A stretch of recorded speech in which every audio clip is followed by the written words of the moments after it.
ജോലി ചെയ്യുന്ന സ്ഥലങ്ങളിലെ തൊഴിലാളികളുടെ സുരക്ഷ തൊഴിലുടമയുടെ ബാധ്യതയാണെന്ന് ഒമാൻ തൊഴിൽ മന്ത്രാലയം. തൊഴിലാളികളുടെ സുരക്ഷ ഉറപ്പാക്കാൻ ശക്തമായിട്ടുള്ള നടപടികൾ സ്വീകരിക്കണമെന്നും മന്ത്രാലയം ഓർമ്മപ്പെടുത്തി. തൊഴിലാളികൾ തൊഴിൽ സ്ഥലങ്ങളിൽ ഉള്ളപ്പോഴെല്ലാം അവരുടെ സുരക്ഷയും സംരക്ഷണവും തൊഴിലുടമയുടെ ഉത്തരവാദിത്വമെന്നാണ് ഒമാൻ തൊഴിൽ മന്ത്രാലയത്തിന്റെ ഓർമ്മപ്പെടുത്തൽ. ഇത് പാലിക്കാൻ തൊഴിലുടമയ്ക്ക് നിയമപരമായ ബാധ്യതയുണ്ട്. ഡ്രെയിനേജ് ഉൾപ്പെടെയുള്ള ഇടങ്ങളിൽ ജോലി ചെയ്യുന്ന തൊഴിലാളികളുടെ അപകടം കുറയ്ക്കുകയും സുരക്ഷ ഉറപ്പാക്കുകയുമാണ് ലക്ഷ്യം. എല്ലാ ഡ്രെയിനേജ് ഫ്ലോർ ഡിച്ചുകളിലും കുറഞ്ഞത് 1 മീറ്റർ ഉയരത്തിൽ റെയിലുകൾ സ്ഥാപിച്ചിരിക്കണം. കൂടാതെ തൊഴിലാളികൾക്കുള്ള മുന്നറിയിപ്പ് ബോർഡുകൾ സ്ഥാപിക്കണം. ഇതിൽ കൃത്യമായ മാർഗനിർദ്ദേശങ്ങൾ ഉണ്ടാകണം.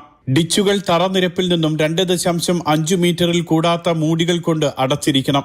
ആളുകൾ അപകടത്തിൽപ്പെടുന്നത് തടയാനും സുരക്ഷിതമായ യാത്ര ഉറപ്പാക്കാനും ഡ്രെയിനേജിന്റെ വശങ്ങൾ 30 ഡിഗ്രിയിൽ കൂടാത്ത വിധത്തിൽ ചരിച്ചു വാർക്കണം. ഡിച്ചുകളുടെ മൂടികൾ അവയ്ക്ക് മുകളിലൂടെ വാഹനങ്ങൾക്ക് കടന്നുപോകാൻ കഴിയുന്ന തരത്തിൽ ശക്തമായിരിക്കണമെന്നും മന്ത്രാലയം നിർദ്ദേശിച്ചു. തൊഴിലുടമകളോ അവരുടെ നിയുക്ത പ്രതിനിധികളോ തൊഴിലാളികൾക്ക് മതിയായ സംരക്ഷണം നൽകണമെന്നാണ് രാജ്യത്തെ തൊഴിൽ ആരോഗ്യ ചട്ടങ്ങൾ നിർദ്ദേശിക്കുന്നത്. ഇതനുസരിച്ചാണ് നിർദ്ദേശമെന്നും ഒമാൻ തൊഴിൽ മന്ത്രാലയം അറിയിച്ചു. Mathrubhumi news, Muscat.